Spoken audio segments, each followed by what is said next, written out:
Good evening, everyone. It's 6:33. I'd like to call to order this meeting of the Cunningham Town Board for Monday, January 13th, 2025. Will the clerk please call the roll? Ms. Wu. Here. Mr. Evans. Ms. Hersey.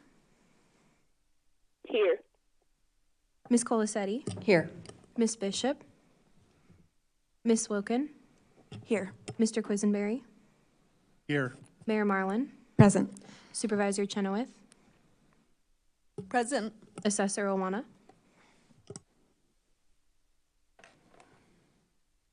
Okay. We'll move on to approval of the minutes from the October 28th, 2024 meeting. Is there a motion for approval? So moved. Second. Approved by Mary Alice, seconded by Sharice. Any substantial corrections? All those in favor, please say aye. Aye. All those Aye. opposed, same sign. Okay, are there any additions to the agenda? Okay. Public participation? Seeing none. We'll move on to committee to verify bills. Good evening. Happy New Year, everyone. This last month, we spent in the town fund $60,936.14. In the general assistance fund, $227,702.89. For total expenditures of $288,639.03. I'm happy to answer any questions that you have about the bills, and I also want to point out that Nicole Filia, who is our Finance and Operations Director, who manages the bills and finances, is here as well. And Shayla Kenyon, who just started as our Deputy Supervisor. I'll do a formal introduction during the officer's report. But if there's any questions about the bills, we'll take those first.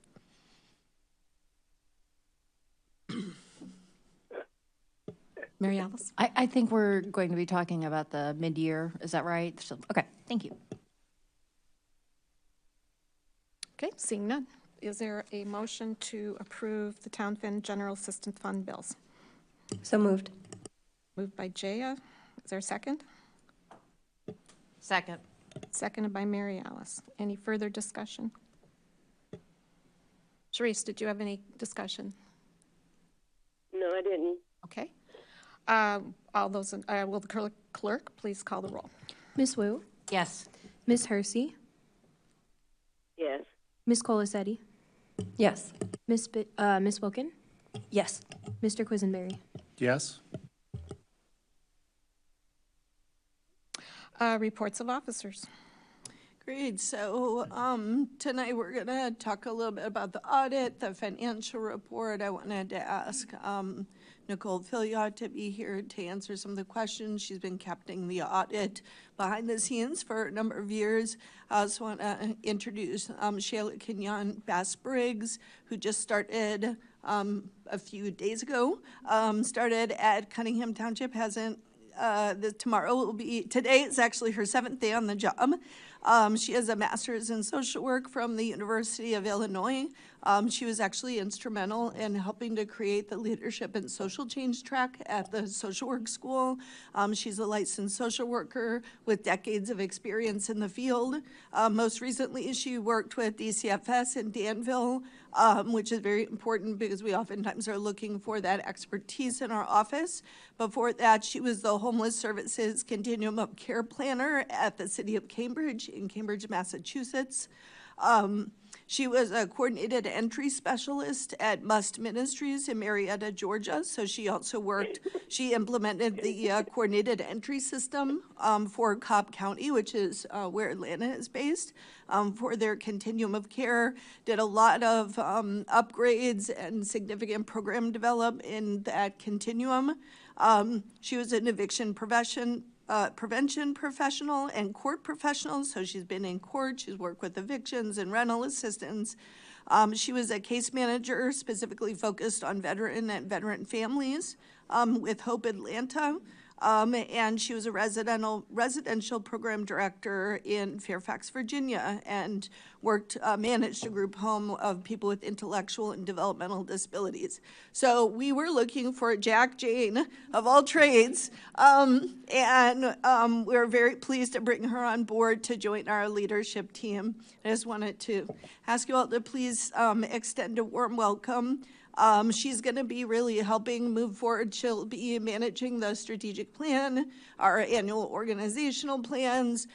She'll be working on our office move plans, and so a lot of the big rocks that it's difficult to get to on a day-to-day basis, she'll be supporting that, as well as until we have a program director, also supporting clinical supervision. So she is, now we have 3 licensed social workers. In 2 more months, one of our case managers will be licensed as a social worker because she's received supervision in our office necessary to become licensed. Then we have 1 person in our office who will be taking the bar in July, and hopefully will be able to serve as an attorney as well. We're looking into whether or not she'll stay as an attorney with us or choose to move on. That's ultimately up to her, but certainly we hope to retain her as a homegrown legal services. She has a lot of experience working in immigrant services and tenant services, and she's the one who leads our housing discrimination work. So anyway, I just want to say our team is growing. We're not quite growing, but we did bring on 3 new staff members recently. We have a couple more. We've had a couple of folks move on to other positions, and we've been filling those positions. We have a couple more to fill, and then we'll be complete, hopefully the next month or month and a half or so. So anyway, I want to welcome you on board. We're really pleased to have you. I do want to, if you want to say a few words, feel free to share with the town board. Could you speak into the microphone? You just push the button and pull it close. And welcome. Thank you very much, you all, for your welcome. Thank you, Danielle. It's just great to be here. Been gone about 17, 18 years, so it's good to be back home. So I look forward to serving Central Illinois. Let's say welcome home then. Mm-hmm. And Shayla Kenyon just moved into Urbana, so she's an Urbana resident here, staying close to family in Danville. Great. I had a couple of updates from the supervisor's memo, and then we'll go on to the mid-year financial report, and I can certainly, Nicole, I call on you if you have any comments you'd like to make, and then we'll take questions on that. But first, I'll just direct you to the supervisor's memo. The primary thing we've been tracking, and I appreciate you tracking this with us because it is a life or death situation. With the winter shelter update, I kept the report that I had last month because it's kind of a continuum of our winter shelters. So you'll see that we were counting between 80 and 130 adults, and then 13 literally homeless families, although it has grown to 17. It went back down and went back up. And then you can see our strategy is shelter diversion, maximizing existing beds in all programs, expanding programs, and we launched 2 programs, the Pee-wee's program, which is 21 beds at Public Health, and the Buddies program, which is 20 beds in a hotel with a hotel partner. That hotel partner happens to be in Champaign. We have numerous hotel partners we work with. We have so the strategies for families is that we have a group that has been meeting regularly. They've been meeting closer to every 2 weeks, which I think is appropriate. And here's the newest update. With the winter storm approaching, we circled up. Since we opened both, we expanded shelter. We've had no one turned away from Strides. With the winter storm approaching, we also had a report from Strides because we get a daily report. We now have like a emergency thread that includes Public Health, Strides, See You at Home, Cunningham Township, and Friend and Me. And so we've been checking every single day. We were counting 5 individuals on the street and 3 families in cars going into the sub-zero weather. And so we went ahead and convened the Shelter and Outreach Committee of the Continuum of Service Prize to the Homeless. I chaired that committee, and we basically offered to coordinate shelter, but we needed additional funds to do so. And so we were looking at a congregate shelter, which would be about $10,000 for 2 weeks of staff time, and hotel expansion for about $5,000. So it seemed to be more appropriate to move towards the hotel sheltering for the 2 week. It looks like now it's going to be closer to 3 weeks because of the weather. We're not the boss of that. The city of Champaign went ahead and offered us $5,400 to expand hotel shelter for the winter storm. I received a call on a Sunday. I want to thank the city of Champaign for that. Friend and me offered to expand the Pee Wee shelter's hours. We will be paying those additional hours out of our discretionary funds. We have both grant funds and angel donor funds. And there is some grant funds where we could see if we can pull. And then public health offered for Pee Wee's residents to shelter in place. So they had to change the alarm system again. And so it was really a very collaborative process. Daily Bread Soup Kitchen offered sack meals for pickup, and Stevens Family YMCA offered showers. And I just want to do a huge shout out to Stevens Family YMCA because I found out that they also will offer shower access for homeless residents at very, very low rate. And so we're looking to partner with them long term. Really want to thank you. They are kind of a new partner in coming to the table, and I'm always heartened to see new people in the mix. So we went ahead and moved 9 individuals and 3 families actively unsheltered into shelter before the storm. And then I really think it was a great collaboration. As of Friday night, January 3rd, no residents were turned away. And since then, although it looked close a few nights ago, no residents have been turned away. I will report that there was 1 death Thursday night, and I spoke with the coroner about that death today, and I'm still awaiting information about the death, but it was in Urbana Park. It was in the middle of the night. The person was found in the bathroom, and I'm trying to get more information about their status. But it's a very tragic situation for them and their family. So that was the primary piece. This is not what emergency services should look like. It should not be back of the napkin last minute.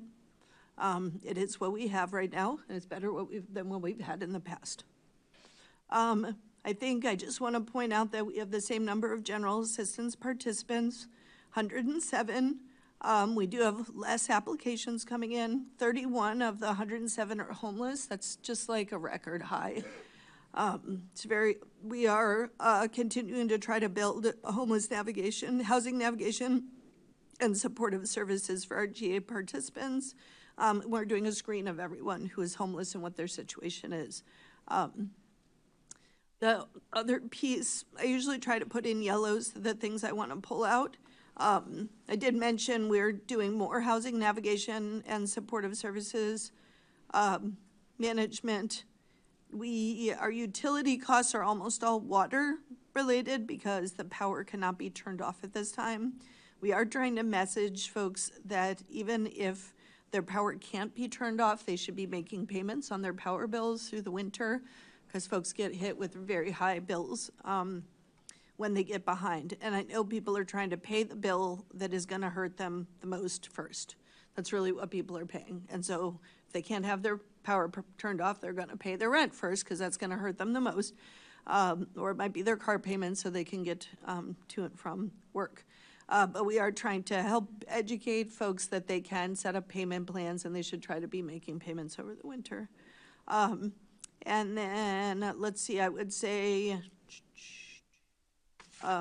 we did see a decrease in food services, which is great. There tends to be a lot more food around during the Christmas and kind of holiday season. So that was helpful. And then we went ahead and put our beds to rest and we have announced the free garden plot program. We are taking applications. anyone in Champaign County who receives LINK or is from an immigrant family can access the free garden plot program, and we have 52 garden plots across Champaign and Urbana for that program. We also, it's not in here, it'll be in next month, but I just wanted to let folks know that we had a very large event, mobile DMV event at the IMC on Friday. It was storming and it was snowy, and it still went off without a hitch. And we served about 70, 75 individuals. It was open to everyone, regardless of immigration status. English speakers, Spanish speakers, Portuguese speakers, Cunningham speakers, and French speakers. And we had translators in all of those languages as needed. So that was really helpful. And we helped people get IDs and driver's licenses, and had a limited amount of funds for license for vehicle renewal stickers. And then there is an error at the end. The TIP work authorization event should have been, there's just a typo in the memo. So I'm happy to answer any questions about the memo if you, or any of our programs from this last year, last month. I don't know where I am, 2025? I'm in 2025. I still write 2024. Any questions? Grace? Thanks for all the updates and all the work that's being done. I was wondering what else, what other support we can do for homeless services in general, and especially winter emergency stuff. I guess as far as throughout all of our networks and in our city capacity. We talked about funding. I don't know if you had a chance, and I thought I got an announcement that our HHI funding. That's correct. Was released. And so I was just wondering some of your thoughts and what other things we can do to leverage some other resources. Yeah. I think one thing I want to point the council and town board to is that across the country, and these numbers just came out because HUD kind of does their point in time count, and then they work the data for the year and kind of, so for 2024, homelessness was up across the nation by 18%. So we're not unique. There's not something about Urbana where all of a sudden people are coming here. It's up 18%. Why? Because rents are higher than income. It's a math problem. It's not felt as a math problem, but it really is a math problem. Can you afford rent, utilities, and food? And all of those have gone up. The statistic that I think is also interesting and concerning and mirrors our experience is that family homelessness is up 39%. And we have seen we've even seen very large increases in family homelessness. I did want to say that I basically have a daily check-in with our family services coordinator who interfaces with Crisis Nursery and USD. We just met again today, but we literally meet daily. And it's like it all starts with, is there a family outside? Is there a family outside? Literally, and we check and see, is there someone you can stay with? Can we help you get to friends and family? Where are you staying? And Urbana, we have moved every family that we know of through Crisis Nursery or the school district or a direct referral that we have then confirmed with them is in housing or in a hotel program. That is the floor that Cunningham Township is setting, no matter what anyone else says or does. That is the floor. We're not going to have families in cars, and we're definitely not going to have them in this temperature. So what can you all do? I think when you look at as we develop our next strategic plan, we did an internal strategic plan. If we develop the next phase of Bridge to Home, we look at our collaboration with the city and the city of Champaign and the county, right? And we really look at the collaboration among service providers. We need to understand, one, that homelessness is an emergency. It's a public health emergency, and it's a public emergency. And we need to make sure that our budgets are moral documents and the budgets reflect our position as to our priorities in our community. Township budget, the city, both cities, the county, we need to look at where the money is. And I think we need to resist false narratives that if we build that they will come. And I will do my part along with City of Champaign Township to have better data around the misunderstanding that our homeless residents are from outside and that if we just keep building capacity, they will come. There is an aspect to that that is worth looking at, which is that the Danville shelter closed. That had real consequences on it because it's our nearest neighbor. Now, we share a Senate district, right? We share a kind of like parts of watershed, but we are two separate communities. I've spoken with Shayla Kenyon about this. Actually, you served on the board for a period of time with that shelter, and I think our continuum has to look at how we can strengthen that continuum and help them rebuild so that they have shelter in Danville, because that's probably the thing that has affected us most.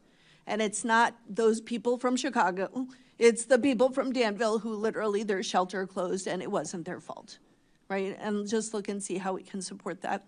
The other piece is that we need to look, and I have said this from the beginning, I will continue to say it, more people are agreeing with me.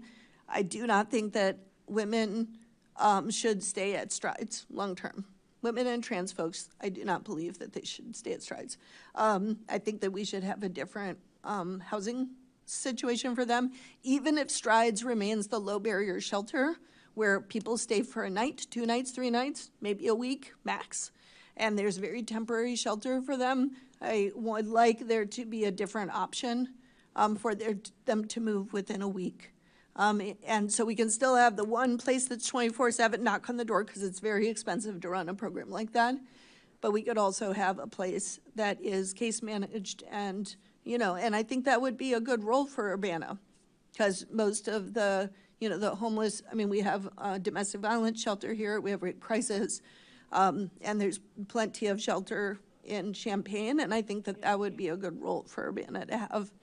And then looking at the kind of food supports around that.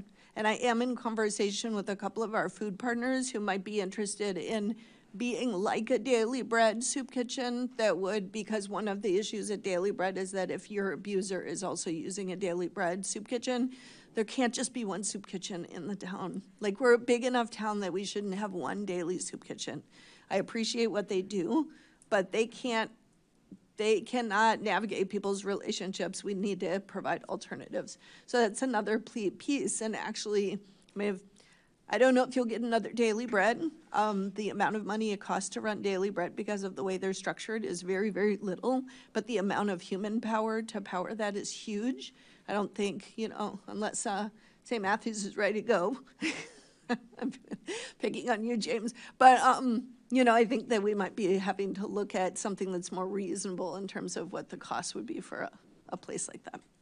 So those are some of my thoughts. I'm happy to especially if we wanted to do a joint meeting where we really focus in on some of the issues facing Urbana and we look at the data. Like, I would, especially now that with some more leadership time, I would really welcome that. Maybe that might be a good thing with the start of the new 4-year term for council. So please let me know if you'd be interested in that. Any other questions? Okay. Move on to mid-year financial report. Great. So, Nicole, I didn't know if you wanted to lead on this or how you'd like to handle it. Okay. You'll see financial fiscal year 25 quarter 2. Essentially what you'll see, and as you know, most of the taxes, like, they come in at different stages. We are at 43%, but most of it comes in the spring. Our overall, our grants piece looks like 1% because we have a $500,000 DCO grant that has not moved yet. So that's why it's so small. So you can look at the dollar figures to get a better sense of it. Miscellaneous income includes our donors. Our donor base has been very high, and our Social Security disability payments have been record. We have a lot of people getting SSI, SSDI, which is great. That's been, I think in some ways, if I had to guess, the Biden administration trying to push push through cases as much as possible, and also with the high inflation and the rising homelessness. I will share that if you look at who is in our shelter, the number of people who receive SSI who are in our shelter is very high. Our Buddies program is meant to correct that. And one of the things I'd like to apply for ongoing funding is for the Buddies program, because I think it's been a successful program. But we will continue to monitor the data since it's fairly new.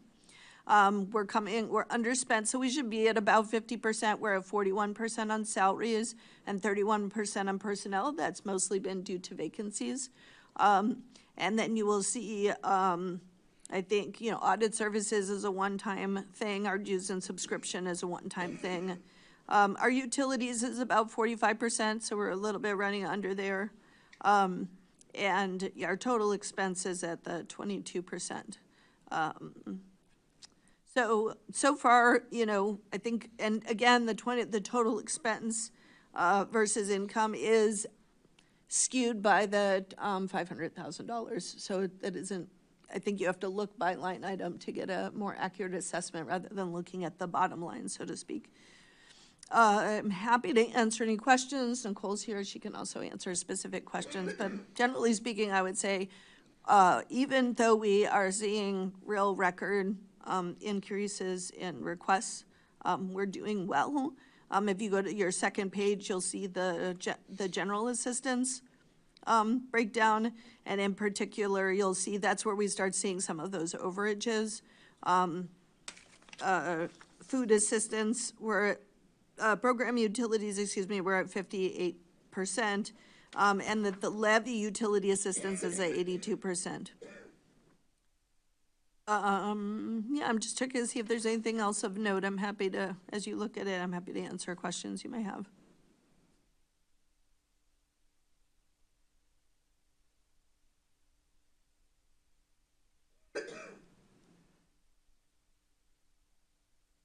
Doesn't look like there are any questions. It's kind of a boring No, I don't report, have which any is what we like. And there's no unfinished Sharice, business. did you have any questions? No, not right now, I don't. Okay. Thank you. We'll move on to unfinished business. None. And new business is the annual audit. So I am going to pass this over to Lauterbach and Ahmed and ask for a presentation on the audit, which I know that you've prepared. Thank you so much. Thank you. Good evening. My name is Jamie Wilkie. I'm one of the audit partners with Lauterbach and Amen, overseeing the township audit this year. I believe Nicole was kind enough to pass out some bound copies of the audit document, so I will point out just a couple of page number references this evening as I go through that review.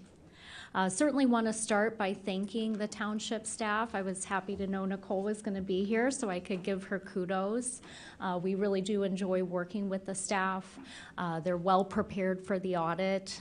Quite frankly, in comparison to some of the other townships we do work with on an annual basis, I would say the books are well organized, adjustments have been made, and typically we really expect to have kind of a clean audit process. So we certainly thank you for all of your efforts.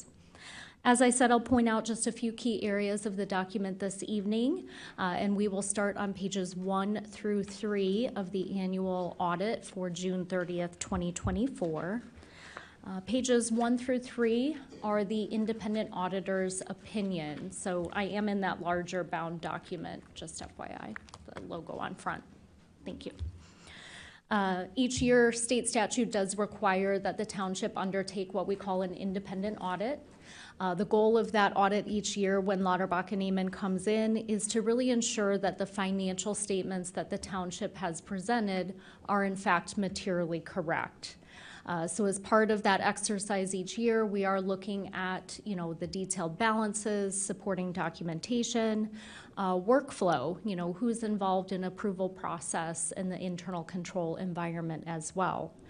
We have issued this year what we call an unmodified or clean opinion. That is the highest level opinion that any independent auditor can issue each year. Certainly, based on the clean audit process, that opinion is warranted. So, clean opinion, and really no internal control findings. So I did say we do some of that testing as part of getting assurance around those balances. Certainly if there were any areas of concern, red flags, exceptions in our testing, we would have to have additional discussions about those findings, and we're happy to report there are no such findings to even chat about this evening. So truly the cleanest audit opinion.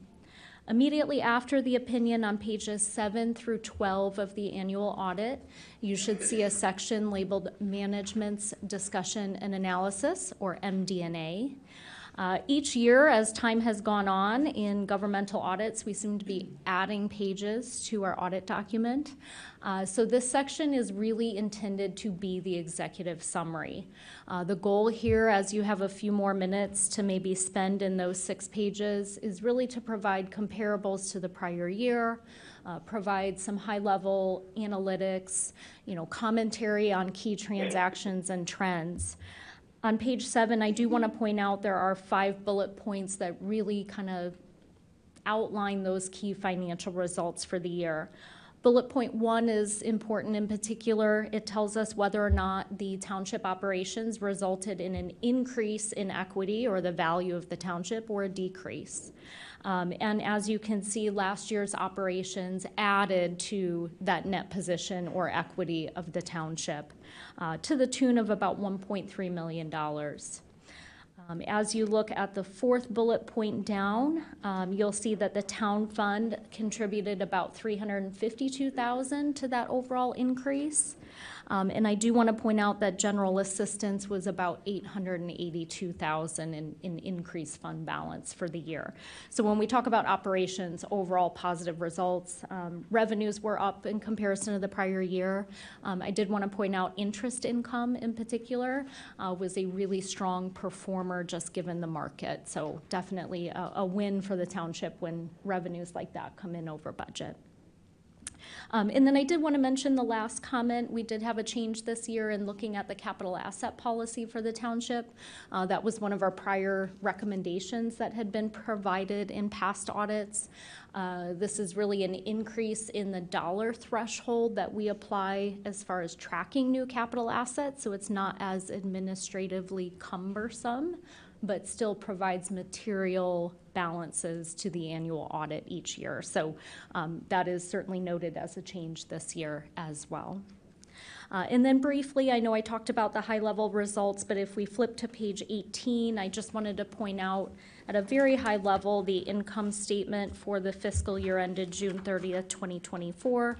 Obviously, at this point, this is historical information. You just got the live update with the 6-month update, but wanted to point out where those figures were coming from. So we have the breakdown on page 18 between the township's town fund as well as general assistance. The 3rd line up from the bottom on page 18 provides what we call that net change in fund balance. That's really profit or loss for each of the funds for the fiscal year, and that's where you'll see those figures I had mentioned, $352,000 roughly for the town fund and about $882,000 for general assistance. The details for that are provided towards the back of the report. I won't go into those in detail this evening, but certainly if there's any questions on the financial results, I can answer those this evening. But did just want to reiterate the clean audit opinion, no internal control findings, really, not much to report, which is always a good thing when the auditor comes to present. So happy to open it up for any questions that you might have this evening. Questions on the audit? Don't see any. Thank you very much. Thank you for having me. Cherise, I have a question. go ahead. Is this audit report online? Is the audit report online? It's on the township Yeah. website, but it is not yet on the city website. I'm going to work with IT to get that taken care of. Okay, so it's on the township website. Yeah, so we Currently. just, because of the IT issue, I had our comms person posted to the township website. Great. Mary Alice? Okay. So I know you noted that the, one of the increases in the balance was due to interest income, and that's about $146,000 here. Was the other increase, did that have to do with any grants? So some of it is certainly timing related to grant revenue and grant expense. And I can point out kind of the more detailed pages at the back of the That would be report. That great. might be helpful then to see that budget to actual. So town fund is on page 40. This is where you'll see the detailed breakdown for revenues and expenses in comparison to budget. The biggest difference there, you will see the $500,000 grant was originally budgeted last year, didn't happen in town fund, which means typically the corresponding expenses also don't transpire, right? So that budget was revised, anticipated to have a surplus of $385,000. The actual was $352,000 in comparison to budget. So pretty in line with what was anticipated. But you will see the interest income in particular was quite a boost from the revenue side there. And then the general assistance fund is on page 43, same type of schedule there. You know, revenues and expenses were fairly in line with what was, you know, amended in the budget. So there was anticipated a surplus during the year of about $841,000. The actual result was the $882,000.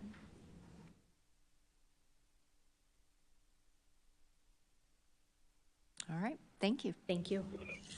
Sharice, I needed to circle back to you. Did you have any other questions? No, Okay, I didn't. great. Grace?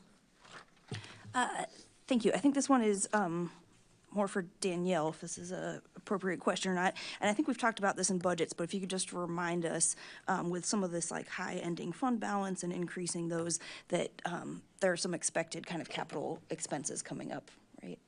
Yeah, so there's a couple of things that we are doing. The first is that we're preparing for a move.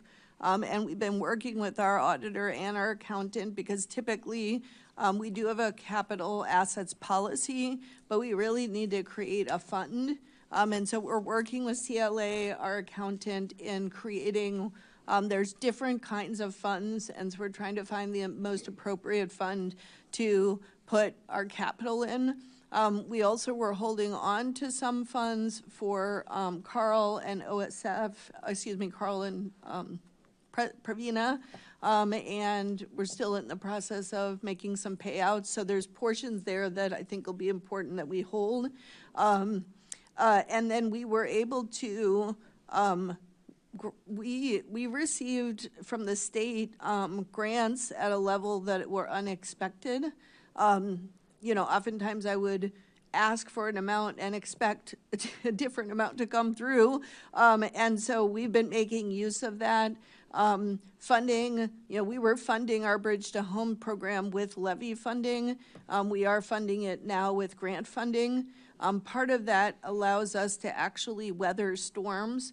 So just like the city, we would like to develop a much more robust financial policy for how much cash on hand we want to have for anticipated expenses, capital expenditures, property tax, disbursements or reimbursements, and then looking at how we would weather, let's say, a grant, which is like right now we're in several grants that are 3-year grants and we're in the second year. We'll have one more year. Is it guaranteed that we will have that grant again? I want to make sure that obviously we cannot stockpile grant money. We only get paid for the money that we actually use for those specific purposes. But levy funding is a little bit more flexible for us. And so I would like to get to the point where, let's say we lose a major grant. Let's say the federal government decides to punish Illinois and we don't get the same kind of housing money. Maybe that will happen, maybe it won't. How do we weather that situation? So I would like to make sure that we could continue to fund that program for the year that we are seeking additional grant funds. So really thinking about how do we fund that piece. A lot of places in the community and are not as lucky as we are because we have a tax levy, and so when they are not funded, that program goes away as soon as the funding stops. And that is incredibly disruptive to services. So I would, this is part of bringing the townships into homeless services and part of bringing some of the public entities into some of the social services, is that frankly, government entities are more stable. They're more stable. I think oftentimes their staffing is more stable and their income is more stable.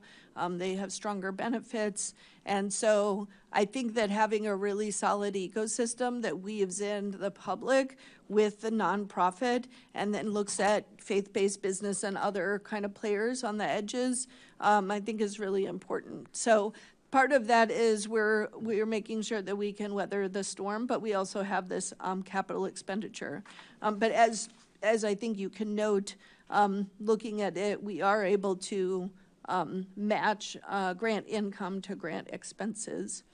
And unlike a lot of places in town, we're trying to make use of this kind of windfall of time, especially from the state funds.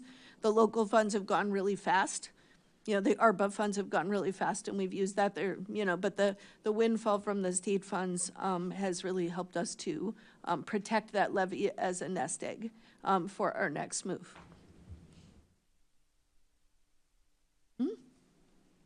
Any other questions? Okay. We have a resolution then under new business, resolution number T 2025-01-001R, which is a resolution authorizing the supervisor to sign an agreement with the City of Urbana for SUN grant funds for Solidarity Gardens. I want to thank the City of Urbana for opening up the Sustainability Fund, and in particular Grace Wilkin for your leadership with that program. As we know from the wildfires in Los Angeles, as well as the derechos that we've had here, it's really important that we build climate resilience and that we prioritize sustainability. It's an issue that every single person is impacted by. And so when that grant opened up, Solidarity Gardens, which is an entity that we fiscally sponsor. It's a collaboration between us, Sola Gradia Farms, both park districts at this point, are at the table, and essentially we move together to grow gardens throughout the community. So we tried to really focus our funds, and you'll see the grant that we put forward is pretty much all stuff that goes to gardens. There's no staffing time for Township. We felt like that is appropriate for Township to cover. It's all compost and basic needs that the Solidarity Gardens gardeners have identified. And it also allows us to do some upgrades in terms of our infrastructure, build new beds, and expand. So I'm happy to answer any questions, but this allows us, after the city has done its side, which will be, I think, in a few weeks, we'll be able to start spending the $18,700 on our gardens for this next season. Oh, and I will say, I'm sorry, I wanted to mention that also it was very important that I worked with the mayor and we tried to move the shed that was at Learman Avenue Garden, and I think it just was less expensive for us to actually buy a new shed than to move what was there. So in this, a key piece of this is buying a new shed for the Aspen Court Garden, and being able to continue, we'll really be able to launch that garden this year. We kind of laid the groundwork this last year, but we weren't able to keep the tools secure. So I want to thank the mayor and her partnership, because we've been working through this for over a year in terms of how to help to bring back that garden. So happy to answer any questions you have. Chandra. Is the irrigation system for all your gardens, or is a particular garden? Yeah, it's a drip irrigation system for all of the Solidarity Gardens, and most of the gardens that are the free plot program have irrigation, but I think Orchard Downs does not. So we will put a irrigation system in, and then whatever we put in, we own. Solidarity Gardens will continue to own it, will not become the property of the university, but we will install it for the purposes of those gardens. And honestly, that's gonna save a lot of time, because it's real hard to keep on top of the watering. It was one of the main issues that folks asked for. I'm sorry to cut you. Especially as the summers are getting hotter and hotter. I noticed here it said that the best irrigation systems don't last forever and need occasional repairs and replacements. Do you know how often, or what the costs would be? I don't know how often. I do know that the irrigation supplies, basically, we're looking at $2,400. And it does say in the notes that there's some fixes that are needed every 2 years. But I wouldn't expect $2,400 to be needed each time. All right, thank you. Yeah, also just want to point out that this is also going to fund community composting, and I actually think it's a very pilot level scale that we've been researching for a while that the city might want to look at going forward. Is looking at more of especially for the apartment buildings and some of the renters being able to get their compost, I mean, ideally to the nearest local Solidarity Garden, so there's minimal amount of transport might really be a great, it might be a piece that the city might want to scale up beyond just what we have in this. So happy to keep you all apprised of how that goes, because I do know that there are other cities with municipal compost systems.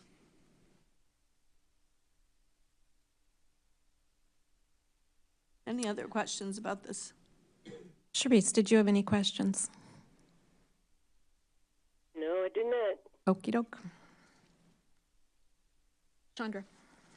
I'll make a motion. I'll move resolution number T-2025, 2025-01-001R, a resolution authorizing the supervisor to sign an agreement with the city of Urbana for Sun Grant funds for Solidarity Gardens for approval.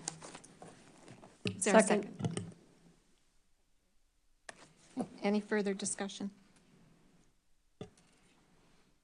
Okay, will the clerk please call the roll? Ms. Wu, Yes. Mr. Evans, Yes. Ms. Hersey, Yes. Ms. Colasetti, Yes. Ms. Bishop, Yes. Ms. Wilkin, Yes. Mr. Quisenberry. Yes. That motion passes. And with no further business before the town board meeting, this meeting is adjourned. Thank you. Have a good evening.